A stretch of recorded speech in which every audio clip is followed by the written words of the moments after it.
Hi, I'm Arya Nova. Welcome to Her Exit Story. This week's story is about the doctor who played God, Maya's story of silence, betrayal, and strength. This story contains descriptions of emotional, psychological, sexual, and physical abuse, as well as references to addiction, neglect, and trauma.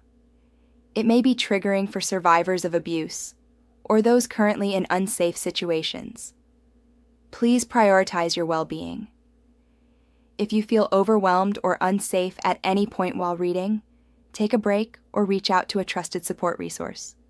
This story is a work of narrative nonfiction based on real-life experiences, presented through fictionalized characters and composite events for the purpose of education, empowerment, and emotional healing. It is not intended to diagnose, treat, or provide legal or clinical advice. All details have been adapted or anonymized to protect privacy. Any resemblance to real persons, living or deceased, is coincidental unless stated otherwise.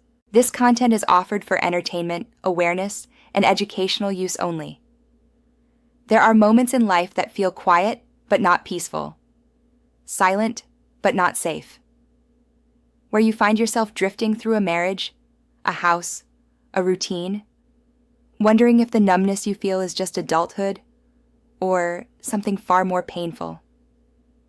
This is Maya's story, and maybe in some ways it's your story too. Maya lived in a beautiful Boston brownstone with her husband Daniel, a world-renowned heart surgeon. From the outside, their life looked enviable: prestigious careers, 2 children, invitations to galas, conferences, dinners with influential people. But what no one saw was how alone she felt, even in a crowded room. How slowly, quietly, invisibly, her sense of self began to vanish. Maya met Daniel in medical school. She was drawn to his charisma, the way he spoke with authority, the way he could light up a room and leave everyone hanging on his every word. He was brilliant, everyone said so, especially Daniel. And at first he adored her. He told her she was the smartest woman he'd ever met, that he was lucky to have her, that together they'd be unstoppable. In those early years, it felt like love, real love. But looking back, Maya would later say, it wasn't that she felt seen by Daniel, it was that she felt chosen. And for a woman raised to be good, kind, high-achieving, and humble, being chosen by someone so admired felt like enough, until it didn't. You see, Daniel wasn't just confident, he was entitled. He had been raised to believe he was special, almost godlike. His father was a surgeon. His mother treated him like royalty. When he won, they celebrated. When he failed, someone else was to blame. So when Daniel entered adulthood, he carried that belief with him, that rules were suggestions, that boundaries were for ordinary people, and that the world existed to affirm his greatness. Maya didn't see this at first. In the beginning, he was charming, generous, romantic. He swept her off her feet, but charm is not character, and eventually masks fall. The cracks were small at first. A cruel joke he made at her expense at a dinner party, an eye roll when she expressed an opinion he disagreed with, a cold shoulder when she didn't flatter him fast enough. He always had a reason. He was tired, overworked, saving lives. God, Maya, I deal with death all day. Could you just not make everything about your feelings? It was subtle, but every time she questioned him, she ended up apologizing. Every time she brought up something that hurt, he found a way to flip it. He didn't yell. He didn't hit. He just made her doubt herself, until she started doing it automatically. Maybe I am too sensitive. Maybe I am being ungrateful. Maybe I shouldn't expect more from someone who works so hard. That's how it begins, not with bruises, but with blame, with silence, with a slow erasure of your voice. Years passed. Their children grew. Daniel's career exploded. He was featured in magazines, interviewed on podcasts. He walked through airports and patience stopped him to say thank you. And Maya? She organized birthday parties, handled school forms, cooked meals he never complimented, smiled at galas while he held her waist like a trophy. People said she was lucky, and she smiled like she agreed. But inside, she felt hollow. Lonely in a marriage where intimacy was transactional, where warmth was conditional, where her needs were inconveniences, not invitations to connection. And then there was the cheating. It started with intuition, the missed calls, the secretive texts, the sudden trips. She'd ask, gently, "Is something going on?" He'd scoff, accuse her of being paranoid, tell her she was imagining things, that she needed to get a life outside of him. And somehow, she believed him, because when you live with a narcissist, reality bends. Not because you're weak, but because your love is strong. And love, when weaponized, can convince you that lies are safer than truth. Still, she kept noticing.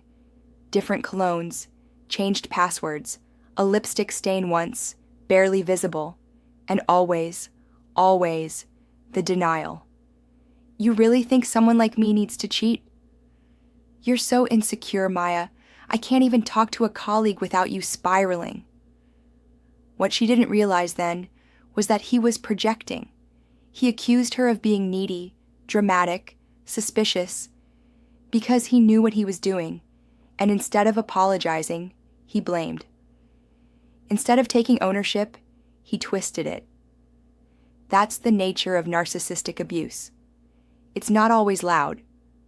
Sometimes it's so subtle, so calculated, that even the most intelligent, capable women find themselves wondering if they're the problem. Maya was a doctor, a mother, a woman of discernment. And still, she questioned her own instincts, because gaslighting doesn't attack your logic, it attacks your self-trust. It makes you second-guess your memory, your perception, your gut, and over time, you learn to stay quiet, to keep the peace, to shrink yourself into someone unrecognizable. Maya stayed for the children. That's what she told herself.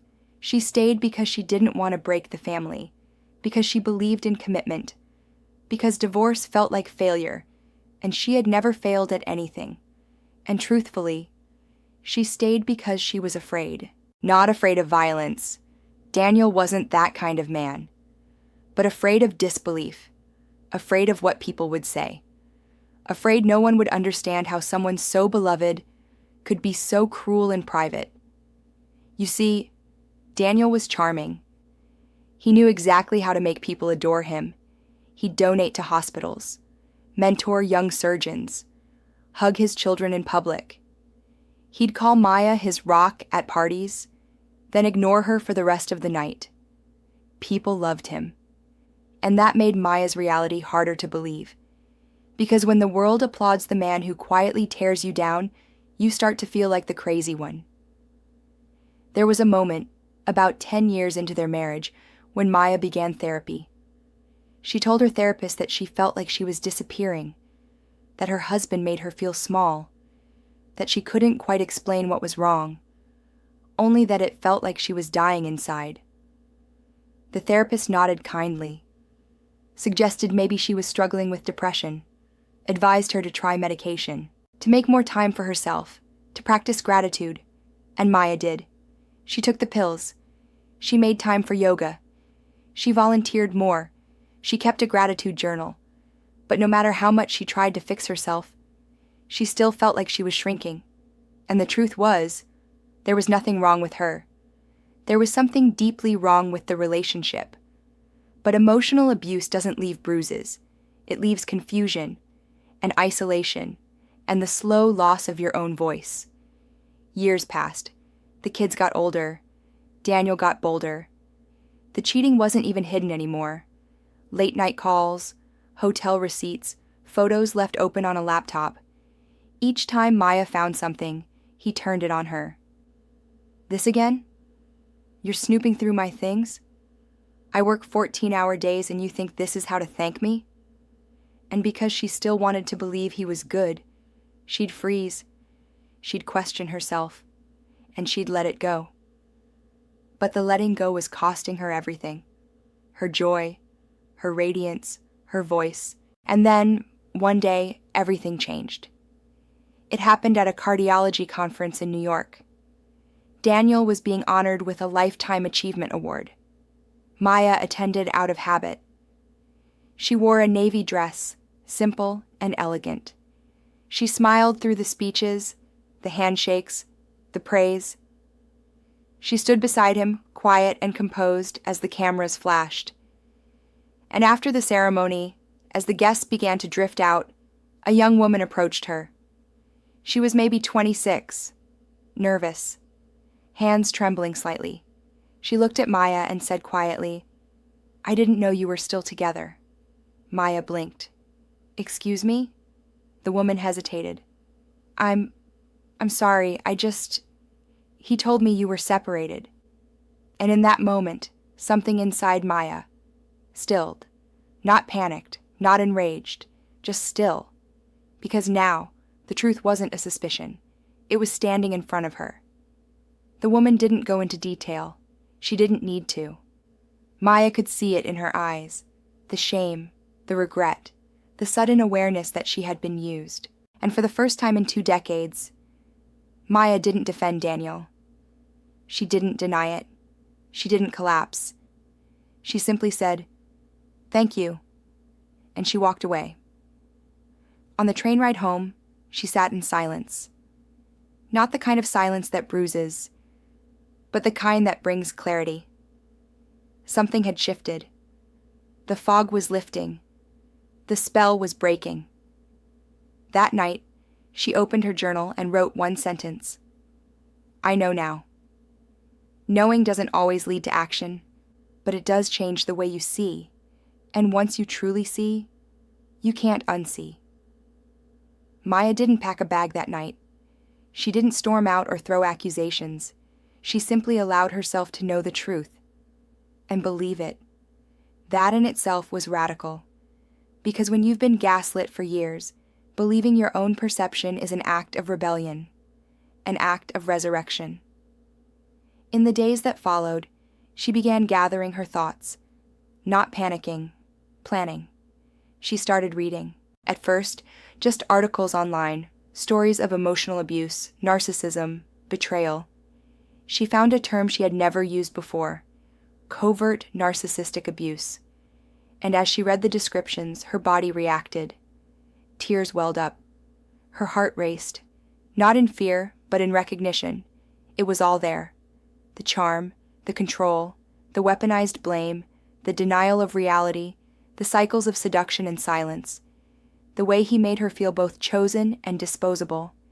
And for the first time, Maya understood. It wasn't her. It had never been her.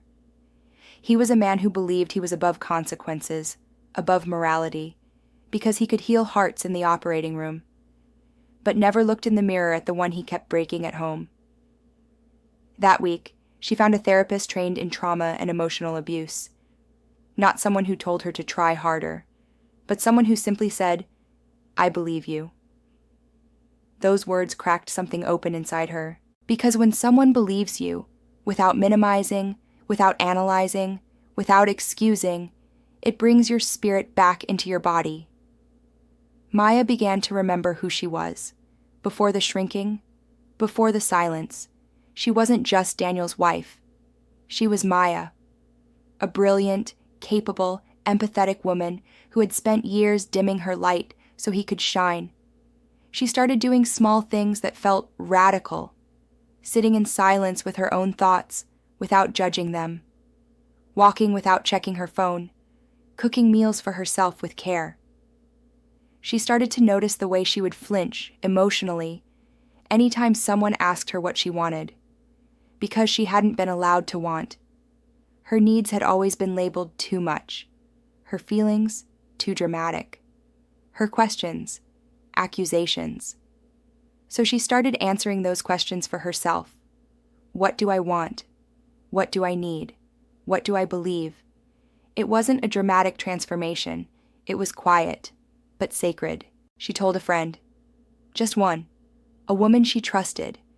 She said, I think I've been living in emotional abuse for 20 years. And the friend didn't flinch, didn't try to fix it. She just said, "That makes sense. And I'm here." Maya cried for an hour that day, not because she was broken, but because she was healing. Real healing often starts with permission. The permission to say, "This is real. This happened, and I'm not crazy." She met with a financial advisor. She found an attorney who specialized in high-conflict divorces. She spoke with her therapist about co-parenting safely. She didn't rush. She prepared. Because leaving someone like Daniel isn't just walking out the door. It's disentangling yourself from a story he's written for you. And Maya was done living in someone else's story. She wanted her own life back, her own voice, her own truth.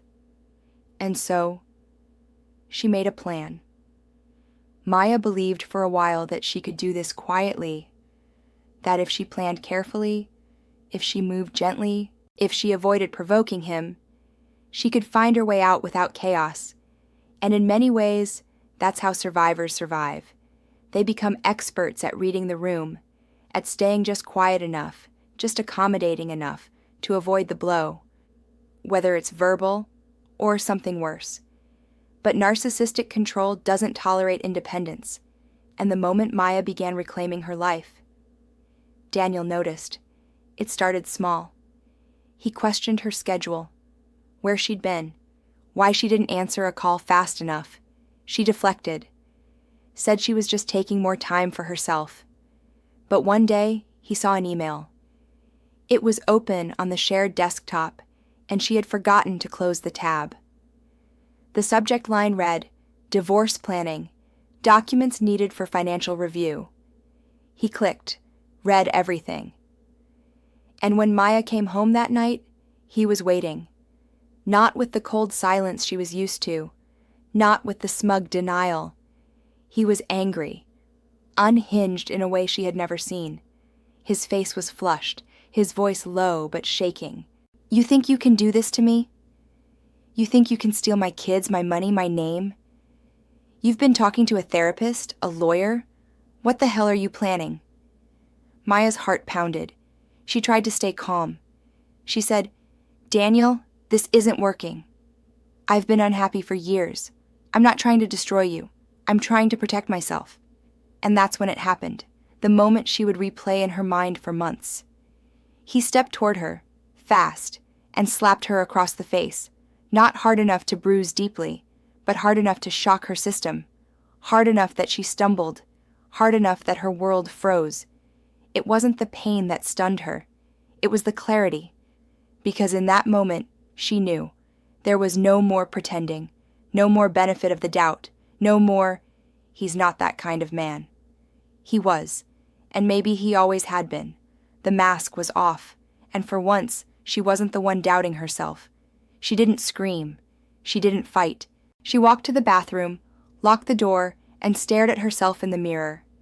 Her cheek was red. Her eyes were wide, and something inside her said, "No more. Not tomorrow. Not next year." Now she texted her lawyer from the locked bathroom. "He hit me. I'm not safe. What's next?" The reply came within minutes. A plan. A protection order. A safe place to stay. Maya didn't wait. She left that night with only a small bag and the clothes on her back. She didn't cry until the next morning, when she woke up in the guest room of a friend's home and realized she was alive, still afraid, but free. Sometimes, clarity comes in pain, and sometimes, pain opens the door to power. Maya had walked through that door, and there was no going back. The next few weeks were a blur of paperwork, meetings, and safety planning. There was no time for reflection, only action. Maya moved with clarity, not because she wasn't afraid, but because she had finally stopped abandoning herself. Her attorney helped file for a protection order. The court moved quickly, especially once the physical assault was documented. Daniel was served the papers at his hospital, something Maya hadn't expected. but in a strange way, it felt like justice, like the public mask cracking, even just for a moment. He responded with rage, emails, voicemails, accusations. "You're ruining my life. You'll regret this. Think of what this will do to the kids." But Maya no longer believed his words. She didn't need him to understand. She didn't need him to change. She just needed space. Her therapist reminded her, often, that trauma doesn't end when the abuse ends. Sometimes, that's when the real work begins. In session after session, Maya began to unravel the knots inside her. The guilt, the shame, the internalized belief that she had failed. And her therapist would gently say, "You didn't fail. You survived. And now you're learning to live." There were days Maya didn't feel strong. Days she woke up shaking. Nights she couldn't sleep. Moments where she questioned everything. But she kept showing up for herself. She started naming what had happened. Not just the slap, but the years of gaslighting. The erasure of her opinions. The weaponizing of her empathy. And as she named it, the fog continued to lift. She began to see her past, not as a string of personal weaknesses, but as a story of endurance, of resilience, of doing what she had to do to stay sane in an insane environment. The divorce process was long. Daniel fought over everything, money, custody, even furniture. But Maya stayed grounded. She listened to her attorney. She documented everything. She didn't take the bait, because she knew now. You cannot negotiate with someone who sees you as an object, but you can protect yourself. You can create boundaries that don't require their agreement. There was a moment in court, months into the proceedings, when Daniel tried to charm the judge, tried to paint Maya as hysterical, unstable, vindictive. And when Maya took the stand, she didn't defend, she didn't attack, she simply told the truth, calmly, clearly, with her head held high. And when it was over, the judge ruled in her favor. She walked out of that courtroom not with celebration, but with peace. Sometimes justice is quiet. Sometimes freedom doesn't feel like a shout. It feels like an exhale. That night, Maya went home to her small apartment. It wasn't much, but it was hers. No hidden cruelty. No fear. She lit a candle, made a cup of tea, sat in silence. And for the first time in decades, she felt safe. Healing didn't happen all at once. It came in waves. Small, sacred moments that slowly knit Maya's soul back together. Waking up and realizing her first thought wasn't about him. Going an entire afternoon without checking over her shoulder. Smiling, really smiling, at something silly on the radio. These were the markers of healing. Not big dramatic breakthroughs, but soft returns to herself. She kept going to therapy. Week after week, she unlearned what the abuse had taught her, that she was too much, that she was hard to love, that her emotions were liabilities, that her worth was tied to how useful or agreeable she was. Her therapist gave her a new lens. She said, "Maya, your sensitivity isn't a flaw. It's your compass." And slowly Maya began to believe it. She began journaling more deeply, not just recording what had happened, but writing to the woman she was becoming. "Dear Maya," she'd write, "you didn't deserve that. You are not too sensitive. You're allowed to want softness, and joy, and ease." She began taking long walks, just around her neighborhood. No destination, no rush. She noticed the way sunlight touched the leaves, the way her breath deepened when she moved her body without fear. One day, she wandered into a local art studio. The instructor asked if she wanted to join a watercolor class. She almost said no, but something inside her whispered, "Why not?" And that became her practice, trying things that made her feel alive. Not productive, not impressive, just alive. She painted. She sang in the car again. She started cooking meals she liked, not meals he preferred. She reconnected with an old college friend just to laugh. And most beautifully, she began mentoring younger women in medicine, not just in clinical skills, but in boundaries, in emotional self-protection, in learning to recognize the red flags early, because she never wanted another brilliant, capable woman to confuse charisma with character again. And through this, Maya began to bloom, not into someone new, but into who she had always been, underneath the survival. There was a peace in her now, not because life was easy, but because she had become honest with herself, with her story, with what she would and would not tolerate ever again. One morning, almost a year after she left, Maya sat on her back porch with a cup of tea. The light was soft, the birds were singing, and for the first time in a long time, her body felt still. Not frozen, not guarded, just still. She looked around her small, quiet home, rented, modest, imperfect, and whispered aloud, "This is mine. Not bought with pretense, not decorated for appearances, not sterilized to meet someone else's expectations, just hers. She wasn't trying to impress anyone anymore. She wasn't managing someone else's moods. She wasn't performing. She was living, free. And as she sat there, she thought of all the women still stuck in silence. The ones brushing off red flags because the world says, "But he's a good man."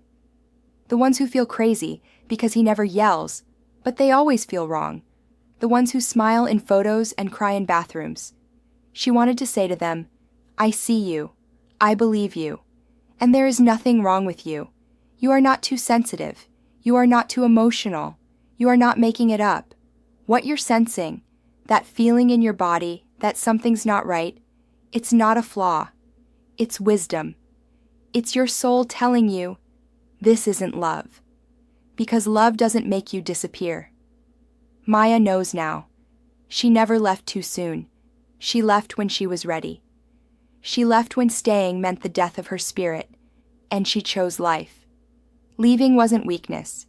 It was sacred strength. The kind of strength that whispers, "You deserve more," even when no one else is saying it, even when you don't fully believe it yet. Maya's life isn't perfect. She still has hard days. Co-parenting isn't easy. There are triggers, flashbacks, grief. But her soul is free. And that freedom is worth everything. So if you're listening to this story and wondering if it's time, if you're waiting for a sign, let this be it. You are not alone. You are not foolish. You are not too late. You are waking up. And waking up is the beginning of coming home to yourself. Let Maya's story remind you, there is life after betrayal. There is power after silence. There is beauty on the other side of survival. You don't need to have it all figured out. You just need to believe that you deserve more than fear. And the rest will unfold. Because the same voice that whispers, "Something's wrong," will one day whisper, "You're free now." And you'll believe her. If Maya's story spoke to something deep inside you, you're not alone. There's more support, more stories, and more resources waiting for you. Visit herexitstory.com to start your journey, connect with others, and take your next brave step. Because your healing matters, and you are never too far gone to come home to yourself.